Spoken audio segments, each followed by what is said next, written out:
Hello again, everybody. This is Derek, aka Mr. Everything, and I'm coming back at you with another wargaming and miniature video. In today's video, we're going to continue on with our What's in the Box series. And in today's What's in the Box, we're going to be reviewing a Battlefront starter army or starter force for Flames of War. This is a 15 millimeter game. They create their own miniatures, but you can use any 15 millimeter models. That's no problem at all. This says that it comes with 20 vehicles and 14 infantry teams. And they show you everything you get on the box right there on the box cover. Now with this plastic, it's hard to see exactly what you get inside. This box, I have not opened one before. I'm excited to open it. I'm going to be adding this to my collection most likely. It's a late war. Let's continue on showing you some of the same pictures. But here we go. Let's go ahead and remove the plastic. I'm going to remove the plastic and be right back. Okay, and before I flip, okay, you can see the picture a lot clearer now. Let's flip this over just so you can see what's actually in the box. But okay, before we do that, there is something I want to kind of address.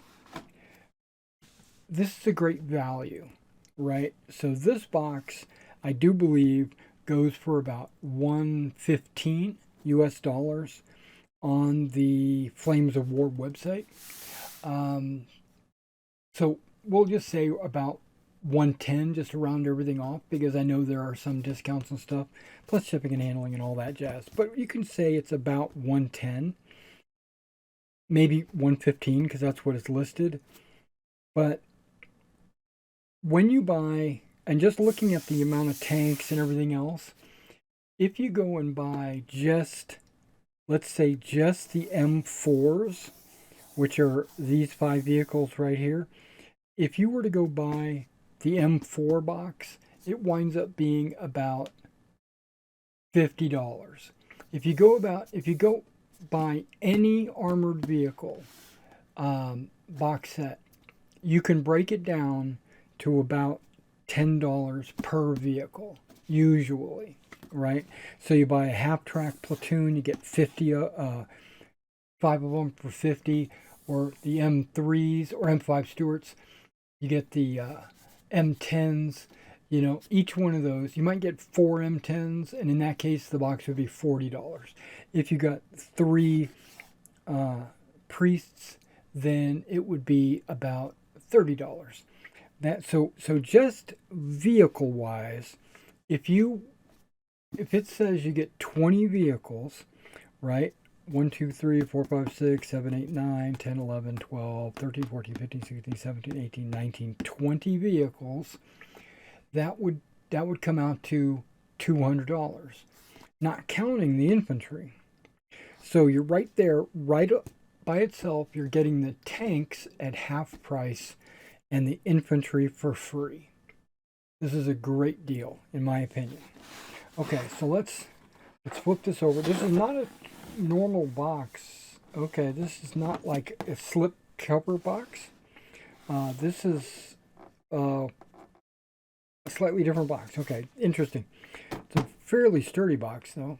Okay, all plastic. So I wonder, we haven't opened it up yet, but I wonder if these guys are their new ABS plastic, resin, you know, their soft plastic models, or are they the hard polystyrene plastic? I guess we'll find out. But you get 5 half tracks and enough infantry to make an armored infantry platoon, maybe even 2. But that's 6 stands, which would be 3 squads. So this is a platoon. Okay, then you get like an armored platoon, and this looks like the old A3, A1 model. It doesn't say over here, but this is the cast hull, not the welded hull. Then you got M10s, M5 Stuarts, M7 Priests.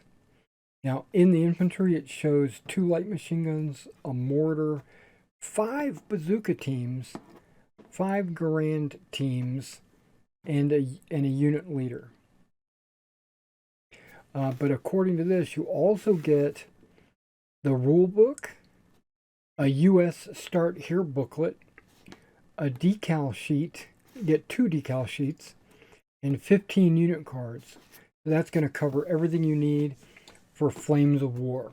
Now, as you probably already know, I do not personally play Flames of War. I play a game called Battle Group, which has a slightly different table of organization. So, but the models and everything can still be used. There's no problem. I just might have to mount my infantry a little bit differently, but I do love the Battlefront models, Flames of War. They're always great. Okay, so let's take a look at this box. They call this a combat command.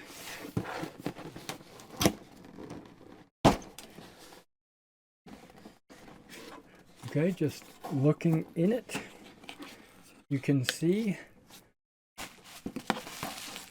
bubble wrap, filler.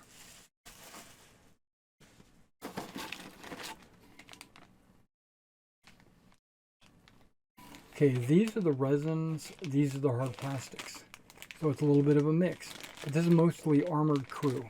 Okay, we'll take a look at those in a minute. I'm going to get this out of the way and start putting it onto the table. So this is in my lap.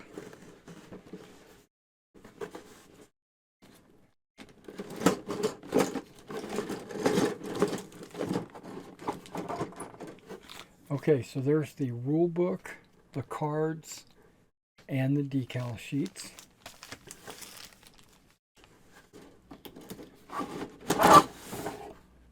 We got this is a quick start rule book, quick start, and then this is the Americans start here. So basically showing you everything you need to know about building your force. And then what's next? Okay, that's good. Okay, you got your infantry bases, right, for the bazooka teams, the leadership teams, the machine gun, the mortar, and all the infantry. Okay, so take a look at that.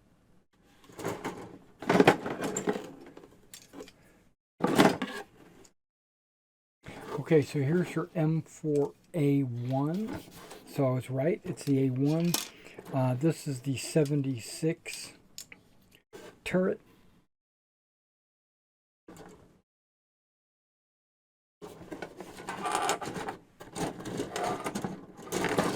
There is like no spare room in here. Okay, these look like the M10s based on that hull. And the plate above that's the optional armor plate on the top of an M10, which I think only one tank had that, but it's cool. So there's 4 sprues right there. There is no room in this box. Okay, here are 3 sprues for Stuarts.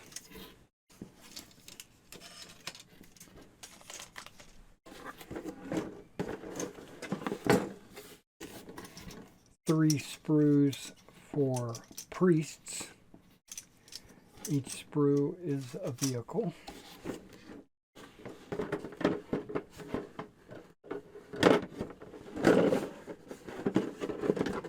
This is probably the majority of the infantry, and that is the hard polystyrene infantry. It's not the soft resin. Some people like the hard plastic better. I like the soft plastic. But they're both good. They're still the same poses and everything. Both easily paintable. You just have to prime this. Okay. This would be the half-track sprue.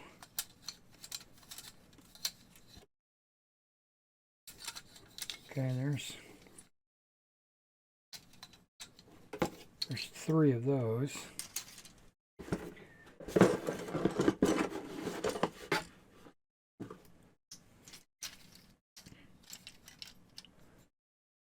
Four and 5.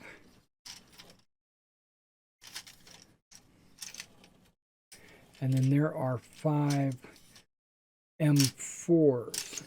Okay, so you'll notice that the 5 M4 Shermans and then the rest of the box is empty.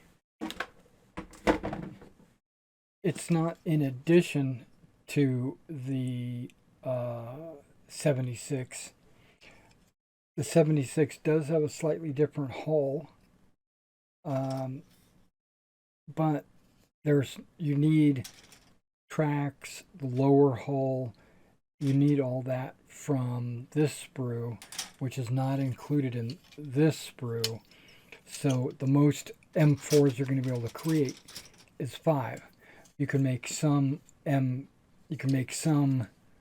76, you can make all of them 75 if you want. This depends on how you design your army or which type of a tank you need. Okay, so that's what you get. Now I didn't see any dice, but all you need is D6s in Flames of War. It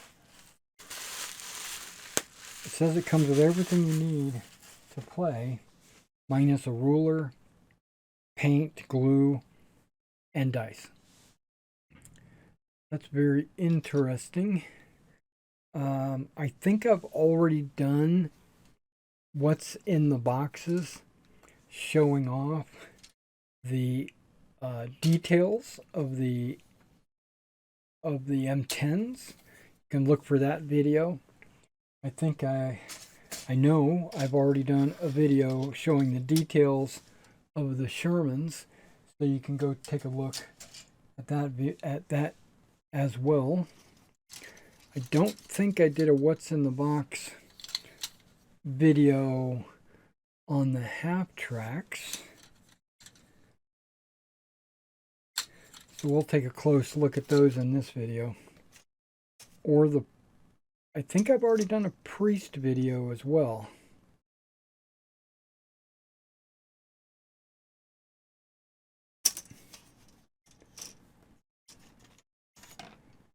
And a Stewart video. I think, I know I did the M8 video, which came with Stewarts in the box. So you get a chance to see those.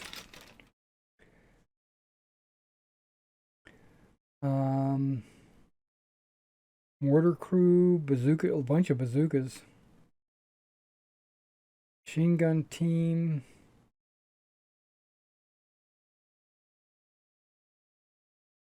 Machine gun team is one piece, both guys laying next to each other. You got the gun and the tripod you build separately and put on the base. The mortar team has these. I would probably put these 3 guys or 2 guys, and then kneeling bazooka team, and then you got standing bazooka teams.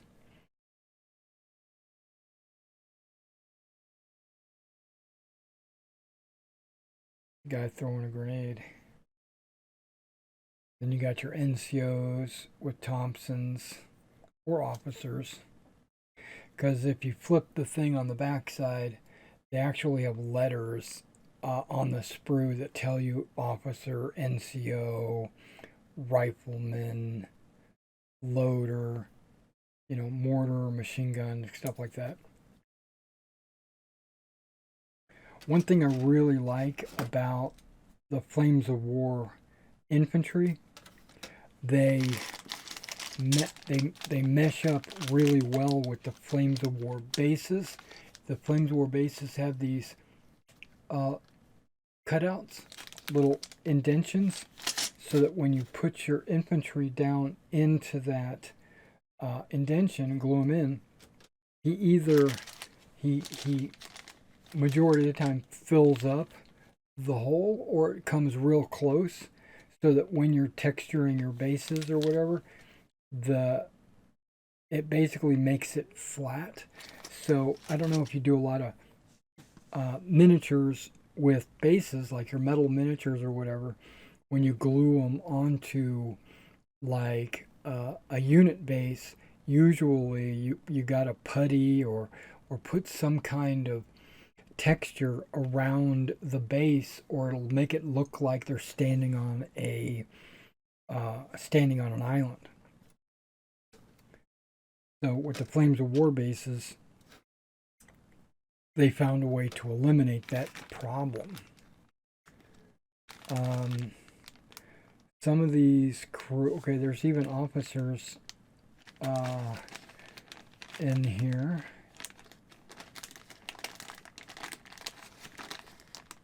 Mostly tank crew. So your M10s and your priests are open top, so you're going to have crewmates or crew members exposed.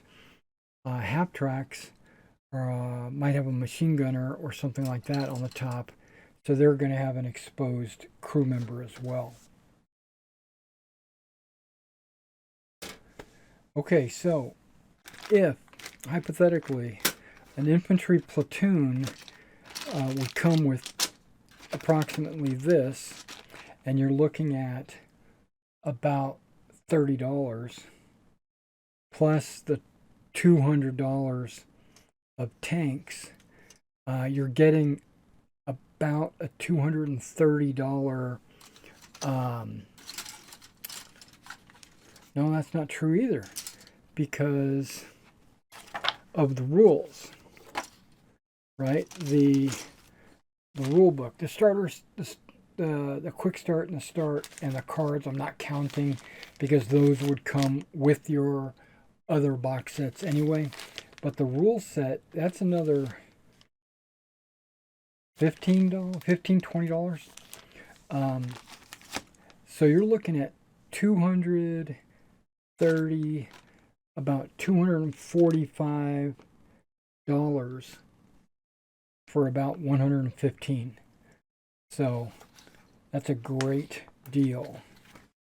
If you're doing an American armored combat command, this is a great place to start. I can see now that I've got a lot of work cut out ahead of me. Another thing about Battlefront tanks, when you look at the hull, right, you can see this is the lower hull, the underside, the part where the tracks would glue to. They do this on all their vehicles, and I think it's like ingeniously smart. One side has 3, and the other side has 2 holes, if you notice. And so when you go to put the tracks on,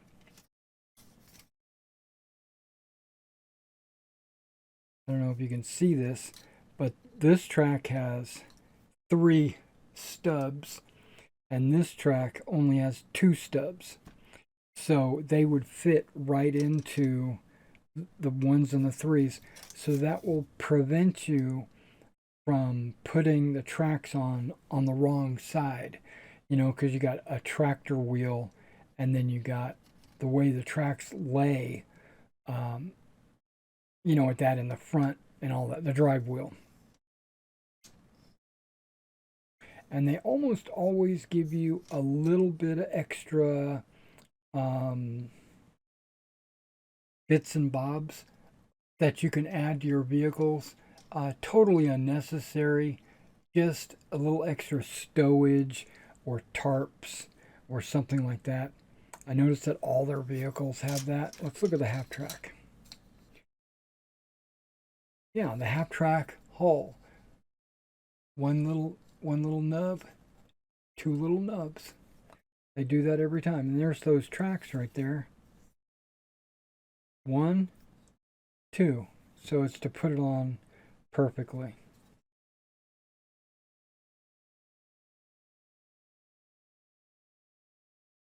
Okay, I'm missing something right here. I thought I heard a bit fall between the cracks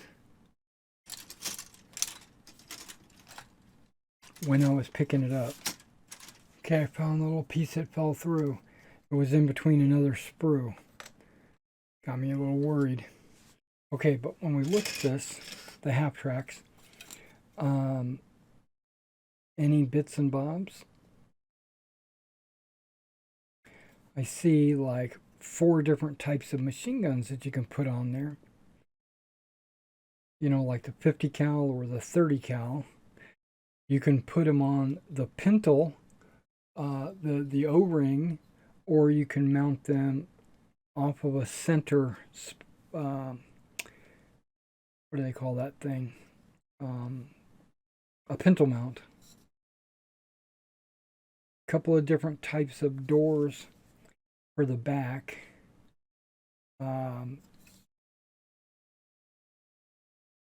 It has to do with where the bumpers are, and that's either an M3 or an M5, I do believe. A couple of different toe chain options. You got the bumper and toe chain, and then you just got the toe chain on the outside of the bumper.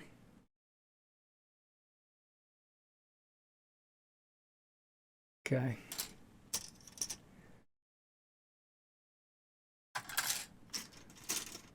Take a look at this M5. Okay, it looks like M5A1 or the M8. It looks like you can put the M8 together, the M8 turret, with the short barrel 75 as opposed to the 37. Because like there's the 37 and there's a short barrel 75. So if you want to put together an M8, you could do that as well.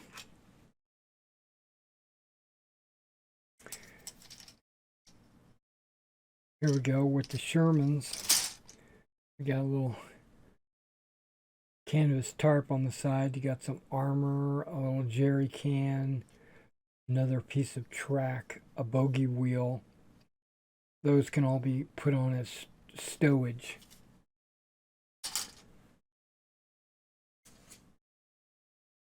Now the M10 looks like it's got a crate. Looks like some tracks. There's a track. Maybe that is something else.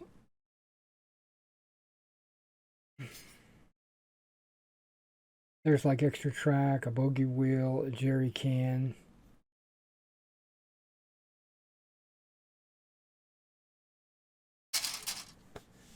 Very cool. All right, guys. Thanks for coming out and checking out what you get in the box in the American Starter Force Combat Command. Over the next few weeks, I should be putting out quite a few of these What's in the Boxes. So look forward to those, and I'll see you in the next one.